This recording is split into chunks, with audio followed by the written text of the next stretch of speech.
चीजों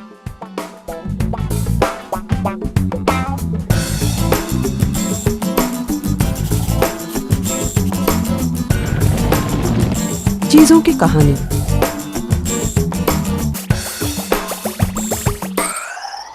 क्या तुम्हारे पास ऐसी कोई चीज है? मुझे अपनी चीज से बहुत लगाव है। सच में मुझे अपनी सभी चीजों से लगाव है। क्या तुमने कभी सोचा है कि ये सब चीजें कहाँ से आती हैं और जब हम इन्हें फेंकते हैं तो कहाँ चली जाती हैं? मुझे इस पर हमेशा अचंभा हुआ। किताबों के अनुसार सभी चीजें इन स्टेजों से गुजरती हैं। कच्चे माल से सामान बनाने से, सामान ढोने से, सामान के इस्तेमाल से, सामान फेंकने तक, इस पूरे चक्र को मिलाकर कहते हैं सामान का अर्थशास्त्र। मैंने इसके बारे में ध्यान से खोजबीन की। असल में मैंने पूरे संसार में 10 साल तक यात्रा की, ये पता लगाने के लिए कि हमारी ये चीजें कहाँ से आती हैं और कहाँ चली जाती हैं। जानते हो क्या पता लगा? बहुत सी बातों का लोगों को पता ही नहीं।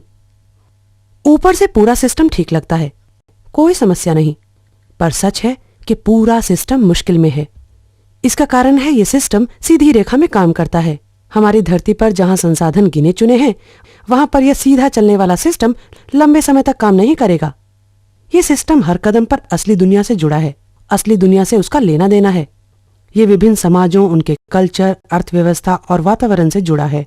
पूरे रास्ते में इस सिस्टम पर मुश्किलें भी हैं, पर यह हमें दिखाई नहीं देती क्योंकि चित्र अधूरा है। तो आइए वापस चलते हैं, कुल खाली स्थान भरते हैं और ये पता लगाते हैं कि क्या गायब है। हाँ, एक सबसे महत्वपूर्ण चीज जो दिखाई नहीं दे रही वो है लोग। हाँ, लोग जो रहते हैं और इस सिस्टम के साथ काम करते हैं।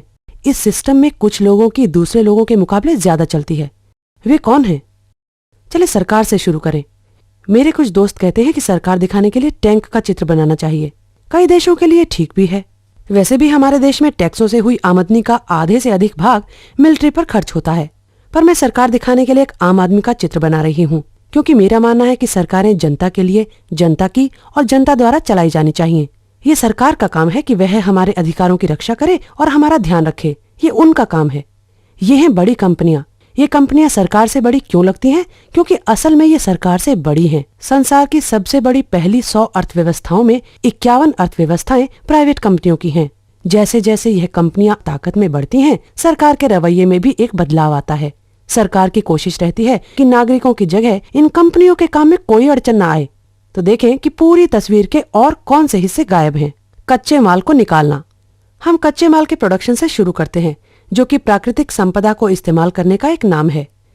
इसमें हम पेड़ों को काटते हैं, पहाड़ों को खोदकर अंदर से धातुएं निकालते हैं, साफ पानी का इस्तेमाल करते हैं और जानवरों को खत्म कर देते हैं। यहाँ पर हमारी पहली सीमा आ रही है। हमारे ये सभी संसाधन खत्म हो रहे हैं। हम इन सबका बहुत ज्यादा इस्तेमाल कर रहे हैं। यह सब सुनने में अजीब सा लगता है, पर यह सच है और हमें इसका सामना करना पड़ेगा। पिछले 3 दशकों में हमने पृथ्वी के 1/3 प्राकृतिक संसाधनों को खर्च कर लिया है। हम इतनी तेजी से पेड़ काट रहे हैं, खोद रहे हैं और कूड़ा फेंक रहे हैं कि पृथ्वी की उस पर रहने वालों को संसाधन दे पाने की शक्ति खत्म होती जा रही है। अमेरिका में जहां मैं रहती हूं, केवल 4% जंगल ही बचे हैं। हमारे पानी के 40% संसाधनों का पानी पीने लायक नहीं है।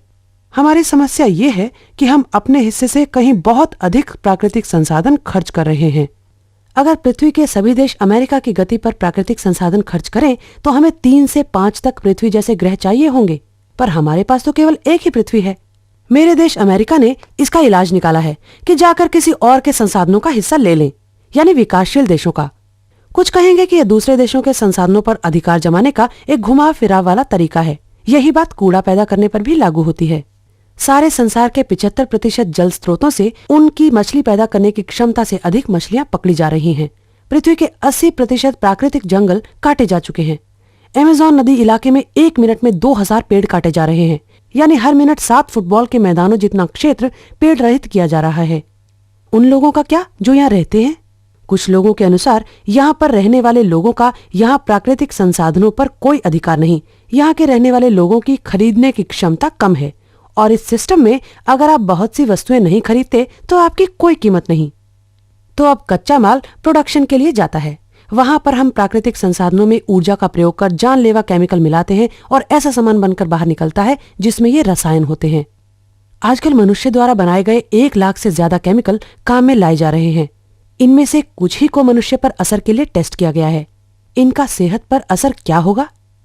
ये केमिकल कितने हानिकारक हैं इसके लिए कोई टेस्ट नहीं हुआ है। तो हमारे स्वास्थ्य और वातावरण में ये केमिकल क्या प्रभाव डालते हैं इसका हमें पता ही नहीं। पर एक बात हम जानते हैं, जहरीले केमिकल अंदर और जहरीले केमिकल बाहर।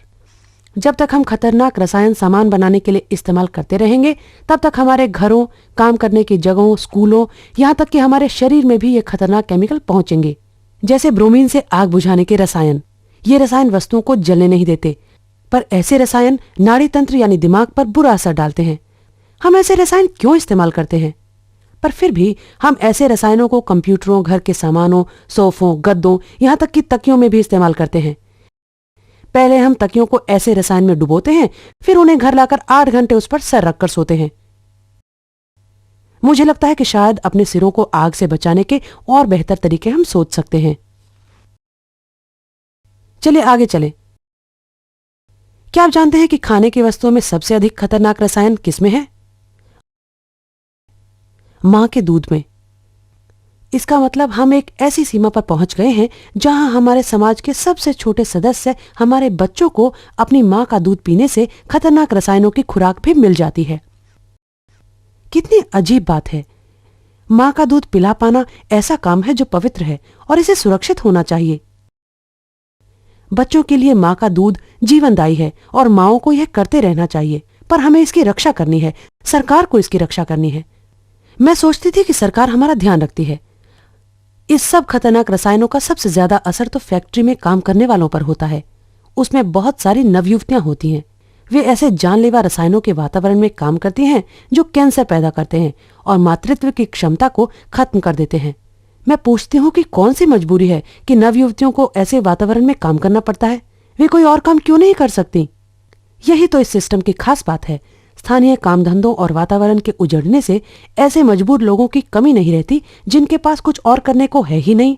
संसार भर में एक दिन में 2 लाख लोग ऐसे वातावरण और स्थानों को जहां वे पीढ़ियों से रह रहे थे छोड़कर शहरों में जाते हैं, झोपड़पट्टियों में रहते हैं और मजबूरी में कोई भी काम ढूंढते हैं, चाहे वो जानलेवा रसायनों के वातावरण में काम करना ही क्यों न हो। तो इस सिस्टम में केवल प्राकृतिक संसाधन ही बर्बाद नहीं होते, पूरी के पूरी जनजातियां और लोग भी बर्बाद होते हैं। अगर जहरीले रसायन डालोगे तो वैसा ही सामान निकलेगा।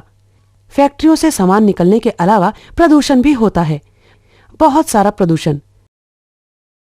अमेरिका में उद्योग और फैक्ट्रियां 4 खरब पाउंड जानलेवा रसायन बाहर फेंकते हैं। असली संख्या तो इससे बहुत अधिक होगी। तो यहां भी एक सीमा है, क्योंकि कोई भी 4 खरब पाउंड जानलेवा रसायनों के वातावरण में सांस लेना नहीं चाहता। तो वो क्या करते हैं? प्रदूषण फैलाने वाली फैक्ट्रियों को दूसरे देशों में भेज दो, उनके वातावरण और जमीन को प्रदूषित करो। पर प्रदूषित वायु तेज हवाओं द्वारा हम तक वापस आ रही है। क्या होता है जब हम कच्चे माल से वस्तुएं बना लेते हैं? यहाँ से वस्तुएं बांटने या बिक्री के लिए जाती हैं। इसका मतलब है जानलेवा रसायनों से भरी इन वस्तुओं को जल्दी से जल्दी बेच पाना। यहाँ एक ही उद्देश्य है, वस्तुओं की कीमत कम रखना ताकि लोग खरीदते रहें और सामान का भंडार कम होता रहे। कीमतों को कम कैसे रखा जाता है? बेचने वाली दुकानों में काम करने वालों को कम तनख्वाह देकर और उनको मिलने वाले और लाभों को कम करके। यह है कीमत के कुछ हिस्से को दूसरों पर डालना, यानी किसी वस्तु की कीमत में उसको बनाने की सही कीमत नहीं है। इसका अर्थ है कि जो वस्तु हम खरीद रहे हैं हम उसकी असली कीमत नहीं चुका रहे। मैं इस सब के बारे में सोच रही थी जब मैं काम पर जा रही थी। मुझे खबरें सुननी थी तो मैं रेडियो की एक छोटी सी दुकान में रेडियो खरीदने के लिए घुसी। खरीदने के लिए खड़ी हुई मैं सोच रही थी कि इस रेडियो को बनाने और मुझ तक पहुंचाने की कीमत $4.99 कैसे हो सकती है। इसके निर्माण के लिए शायद दक्षिणी अफ्रीका में धातु निकाली गई, इराक में पेट्रोल निकाला गया, चीन में प्लास्टिक का हिस्सा बना और शायद मेक्सिको में 15 साल के एक बच्चे ने एक फैक्ट्री में ये रेडियो बनाया। $4.99 तो दुकान में इस रेडियो को रखने की जगह के किराए से भी कम लागत है। और उस कीमत का क्या जो बेचने वाले लोगों की तनख्वाह या सामान के ट्रांसपोर्ट पर खर्च हुई होगी। तब मुझे महसूस हुआ कि मैंने रेडियो की असली कीमत दी ही नहीं। तो फिर यह कीमत किसने दी? कुछ लोगों ने अपने प्राकृतिक संसाधन खोकर अपनी साफ हवा को प्रदूषित करके बढ़ती हुई कैंसर जैसी बीमारियों से ये कीमत दी। कॉन्गो के बच्चों ने अपने भविष्य का बलिदान करके यह कीमत दी। कॉन्गो के 30% से ज्यादा बच्चे स्कूल छोड़कर कोलतान धातु को खोदने में लग जाते हैं। इसको हम अपने इलेक्ट्रॉनिक्स के फेंके जा सकने वाले साजो सामान में इस्तेमाल करते हैं। तो इन सब लोगों ने अपने स्वास्थ्य के खर्च की कुर्बानी देकर ये कीमत दी ताकि मुझे ये रेडियो $4.99 का मिल सके। इन दी हुई कीमतों का कहीं कोई लेखा जोखा नहीं। कंपनी वाले प्रोडक्शन कीमत को दूसरों पर डाल देते हैं। वस्तुओं का इस्तेमाल, यह है चीजों को इस्तेमाल में लाने का सुनहरा तीर। यह तीर ही तो पूरे सिस्टम का दिल है, वो इंजन जो इस पूरे गड़बड़ सिस्टम को चलाता है। इस तीर को कोई नुकसान न पहुंचे, इस काम में दोनों सरकार और बड़ी कंपनियां लगी हैं। इसीलिए तो 9/11 की दुर्घटना के बाद जब सारा अमेरिका स्तब्ध था, राष्ट्रपति बुश बहुत सारी बातें करने को कह सकते थे, जैसे मातम मनाने को, प्रार्थना करने को, आशा करने को, पर उन्होंने कहा खरीदो। उन्होंने और अधिक खरीदने का नारा दिया। हम खरीदारों का देश बन गए हैं। हमारी पहली पहचान है कि हम एक खरीदार हैं, न कि हम माताएं, अध्यापक या किसान हैं। यही एक तरीका है जिसे हमारी कीमत आंकी जाती है। यह इस बात से भी आंकी जाती है कि हम इस सुनहरे तीर को कितना दे पाते हैं और हम कितनी वस्तुएं खरीदते हैं और इस्तेमाल कर पाते हैं। हम खरीदते हैं और ज्यादा खरीदते हैं और वस्तुएं इधर से उधर आती जाती रहती हैं। अंदाजा लगाएं कि बनी हुई वस्तुओं में से कितने प्रतिशत वस्तुएं इस्तेमाल के 6 महीने के बाद भी उपयोग में रहती हैं। 50% नहीं, सिर्फ 1%। इसका मतलब है उस सब सामान का 99% जो हम खोदते हैं, बनाते हैं और ट्रांसपोर्ट करते हैं, उस 99% को हम कूड़ा मानकर फेंक देते हैं 6 महीने के अंदर ही। यदि इस गति से हम वस्तुओं को कूड़ा मानकर फेंकेंगे तो इस पृथ्वी पर रहेंगे कैसे? हमेशा से ऐसा नहीं था। आज एक अमेरिकन 50 साल पहले से दुगना सामान इस्तेमाल कर रहा है। अपनी दादी या नानी से पूछो। चीजों की बचत और चीजों को दोबारा इस्तेमाल कर पाना एक अच्छी आदत मानी जाती थी। फिर ये कैसे हुआ? सचमुच ये सब हुआ नहीं, बल्कि सोच समझ कर किया गया। द्वितीय विश्व युद्ध के बाद ये सब लोग हिसाब किताब लगा रहे थे कि अमेरिकी अर्थव्यवस्था को कैसे तेजी से बढ़ाया जाए। खुदरा व्यापार के विशेषज्ञ विक्टर लीबो ने एक हल सुझाया जो सबने मान लिया। उन्होंने कहा, हमें इतनी सारी वस्तुएं बनाने वाली अर्थव्यवस्था की जरूरत है कि हम वस्तुओं का अधिक उपयोग करना एक जीने का अंदाज बना लें। हम वस्तुओं को खरीदने और उनके इस्तेमाल को एक उत्सव मान लें। हम अपनी आत्मिक अहम की संतुष्टि उपभोग करने में मान लें। हमारी जरूरत है कि लोग चीजें जमकर खरीदें, पुरानी चीजें बदलें और तेजी से उन्हें फेंकें। और राष्ट्रपति आइन तहावर के अर्थ सलाहकारों की काउंसिल के अध्यक्ष ने कहा, अमेरिकन अर्थव्यवस्था का असली उद्देश्य उपभोक्ताओं के लिए और अधिक सामान बनाना है। और अधिक सामान उपभोक्ताओं के लिए? हमारी अर्थव्यवस्था का उद्देश्य यह नहीं है कि स्वास्थ्य की अच्छी देखभाल या शिक्षा या सुरक्षित यातायात या न्याय। कैसे हम सब उत्साहित होकर इस कार्यक्रम में शामिल हो गए। उनकी सबसे प्रभावी रणनीतियों में से 2 हैं, चीजों का बेकार हो जाना और चीजों का बेकार हो जाना लगना। चीजों को नियोजित ढंग से बेकार हो जाने का मतलब है कूड़ेदान के लिए डिजाइन करना। वे लोग सामान ऐसा डिजाइन करते और बनाते हैं कि वह सामान जल्दी से जल्दी बेकार हो जाए और हम उसे फेंक कर नया खरीदें। प्लास्टिक के थैलों, कॉफी के कपों से इस बात का साफ पता लगता है। पर अब तो बड़ा बड़ा सामान भी, जैसे सफाई का सामान, DVD इत्यादि, हर वस्तु, कंप्यूटर भी। आपने महसूस किया होगा कि जब आप आज कंप्यूटर खरीदते हो तो 2 साल में ही वह पुराना हो जाता है, क्योंकि तकनीक बहुत तेजी से बदल रही है।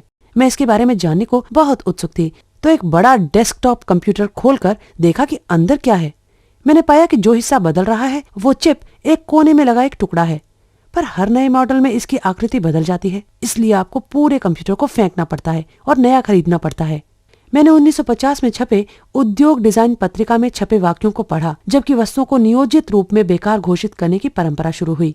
डिजाइनरों ने इनके बारे में खुलकर बात की। उन्होंने इस बात पर चर्चा की कि वस्तुएं जल्दी से जल्दी टूटें, पर उपभोक्ता का उन वस्तुओं पर विश्वास बना रहे ताकि वह जाकर और खरीदे। यह सब जानबूझकर किया गया था, पर वस्तुएं इतनी जल्दी नहीं टूट सकती कि इस तीर को जिंदा रख सकें। तो शुरू हुआ उपभोक्ता की नजर में वस्तुओं का बेकार होने का सिलसिला। इसी कारण तो हम अक्सर ऐसा सामान फेंक देते हैं जो काम कर रहा होता है। ये किया जाता है वस्तुओं का दिखने वाला स्वरूप बदलकर। अगर आपने कोई सामान 2 साल पहले खरीदा था तो सामान को देखकर हर व्यक्ति जान लेगा कि वह पुराना है। बार बार ये शर्मिंदगी का कारण बन सकता है। और हमारी कीमत तो इसी बात पर निर्भर करती है ना कि हम उपभोक्तावाद के इस तीर को कितना दे पा रहे हैं। मेरी मेज पर वही मोटा सा सफेद कंप्यूटर मॉनिटर है जो मैंने 5 साल पहले लिया था। मेरे साथ काम करने वाले ने अभी एक नया कंप्यूटर लिया है। उसके पास एक चमकता हुआ फ्लैट स्क्रीन वाला मॉनिटर है। यह उसके कंप्यूटर, फोन और यहाँ तक कि पेन स्टैंड से भी मैच करता है। ऐसा लगता है मेरी मेज पर धुलाई मशीन रखी है। फैशन इसका एक बड़ा उदाहरण है। क्या आपने कभी आश्चर्य किया है कि क्यों साल दर साल में औरतों के जूती की एड़ी मोटी से पतली और फिर पतली से मोटी होती जाती है? यह इसलिए नहीं होता कि कैसी जूती की एड़ी औरतों की सेहत के लिए ठीक है, बल्कि इसलिए होता है कि पतली एड़ी वाले फैशन के साल में मोटी एड़ी पहनने से सबको पता लग जाता है कि आपने उपभोक्तावाद के तीर को कुछ नहीं दिया, इसलिए आपकी कीमत ऊंची हील पहनने वालों से कम है। उद्देश्य है जूते खरीदते रहो। विज्ञापन और मीडिया का इस सब में बहुत बड़ा हाथ है। अमेरिका में हम सब में से हर एक पर एक दिन में 3000 से अधिक विज्ञापन बरसाए जाते हैं। हम एक साल में जितने विज्ञापन देखते हैं उतने तो 50 साल पहले लोगों ने अपने पूरे जीवन में भी नहीं देखे होंगे। विज्ञापन क्या करता है? सिर्फ यह एहसास पैदा करता है कि जो हमारे पास है वो आज के हिसाब से नहीं है। तो दिन में 3000 बार हमें बताया जाता है कि हमारे बाल ठीक नहीं, हमारी खाल ठीक नहीं, हमारी कार ठीक नहीं, हम ठीक नहीं। पर ये सब कुछ ठीक हो सकता है अगर हम खरीदने पर उतारू हो जाएं। मीडिया भी इस सब को छुपाने में मदद करता है। इस वस्तु के अर्थशास्त्र का जो हिस्सा दिखाई देता है वह है खरीदारी। कच्चे माल का निकालना, वस्तु का प्रोडक्शन और वितरण हमारी दृष्टि से परे होता है। इसलिए अमेरिका में पहले से बहुत ज्यादा वस्तुएं हैं, पर हमारा राष्ट्रीय खुशी का इंडेक्स सबसे ऊपर था लगभग उस समय जब यह उपभोक्तावादी पागलपन की शुरुआत हुई। है ना मजेदार बात? मुझे इसका कारण पता है। हमारे पास वस्तुओं की तो बहुतायत है, पर हमारे पास ऐसी बातों के लिए समय की कमी है जो हमें सच्ची खुशी देती हैं, जैसे परिवार, दोस्त, खाली समय। हम पहले से ज्यादा मेहनत कर रहे हैं। कुछ विशेषज्ञों का कहना है कि हमारे पास उतना भी समय नहीं है जितना सामंतवादी व्यवस्था में काम कर रहे लोगों के पास था। क्या आप जानते हैं कि हम अपने बचे कुचे खाली समय में कौन से 2 बड़े काम करते हैं? टीवी देखते हैं और खरीदारी करते हैं। अमेरिका में यूरोप के मुकाबले खरीदारी पर हम 3 से 4 गुना ज्यादा समय खर्च करते हैं। हम काम पर जाते हैं, घर आते हैं तो बुरी तरह थके होते हैं, इसलिए अपने नए सफेद सोफे पर पड़ जाते हैं और टीवी देखते हैं। टीवी पर विज्ञापन हमें बताते हैं कि हम ठीक नहीं हैं। अच्छा महसूस करने के लिए हम खरीदारी करते हैं, फिर खरीदे हुए सामान की कीमत देने के लिए और ज्यादा मेहनत करते हैं। हम इस पागल कर देने वाले काम टीवी खरीदारी के चक्र में ऐसे फंस जाते हैं कि रुक नहीं पाते। चीजों का कब्रिस्तान। अंत में उन सब वस्तुओं का क्या होता है जिन्हें हम खरीद लेते हैं? उपभोग की इस दर पर यह हमारे घरों में नहीं समा सकता। हालांकि साधारण अमेरिकी घर का आकार 1970 से लेकर आज तक दुगना हो गया है। सामान कूड़े के रूप में बाहर जाता है और अब शुरू होता है वस्तुओं का फेंकना। सामान के अर्थशास्त्र के इस हिस्से को हम सब जानते हैं, क्योंकि हमें ही तो कूड़े को बाहर ले जाना पड़ता है। अमेरिका में रहने वाला हम में से हर एक दिन में 2 किलो कूड़ा पैदा करता है। यह 30 साल पहले की संख्या से दुगना है। यह सब कूड़ा यानी कि वो सामान जो हमने खरीदा था या तो एक बड़े से गड्ढे में दफना दिया जाता है या फिर जलाकर गड्ढे में डाला जाता है। दोनों ही तरह से पृथ्वी, वायु और जल का प्रदूषण होता है और उसका असर मौसम पर भी पड़ता है। इस मायने में जलाकर राख करना तो बहुत बुरा है। प्रोडक्शन स्टेज पर उन जहरीले रसायनों को याद कीजिए। जलाने से ये सभी खतरनाक रसायन हवा में मिल जाते हैं। असल में ये हवा में मिलकर और भी खतरनाक हो जाते हैं, डायक्सिन की तरह। और बेकार वस्तुओं को जलाने के यंत्र डायक्सिन का सबसे बड़ा सोर्स हैं। इसका मतलब है कि यदि हम बेकार वस्तुएं या कूड़ा जलाना छोड़ दें तो हम सबसे खतरनाक जहरीले रसायन के स्रोत को बंद कर सकते हैं। हम इसे आज ही रोक सकते हैं। अब कई कंपनियां अमेरिका में कूड़े को जमीन में दबाने और जलाने का काम नहीं करना चाहती, तो वो ये सब काम भी दूसरे देशों को भेज देते हैं। और बेकार वस्तुओं को दोबारा इस्तेमाल करने की बात, हाँ, वस्तुओं का दोबारा इस्तेमाल या रिसाइकलिंग मदद करता है। एक तो ये कूड़ा कम करता है और दूसरी ओर कच्चे माल को निकालने और प्रोडक्शन पर दबाव कम होगा। हाँ, हमें वस्तुओं की रिसाइकलिंग करनी चाहिए। रिसाइकलिंग कभी भी काफी नहीं होगी। इसके 2 कारण हैं। पहला, हमारे घरों से निकलने वाला कूड़ा पूरी समस्या का बहुत छोटा सा भाग है। घर के कूड़े का हर एक थैला जो हम बाहर रखते हैं, 70 और थैले ऐसे तैयार हो रहे होते हैं वस्तुओं के रूप में, ताकि हम उनको फिर कूड़े में बदल सकें। तो यदि हम घर से निकलने वाले कूड़े का 100% भी रिसाइकलिंग करें तो भी समस्या पकड़ में नहीं आती।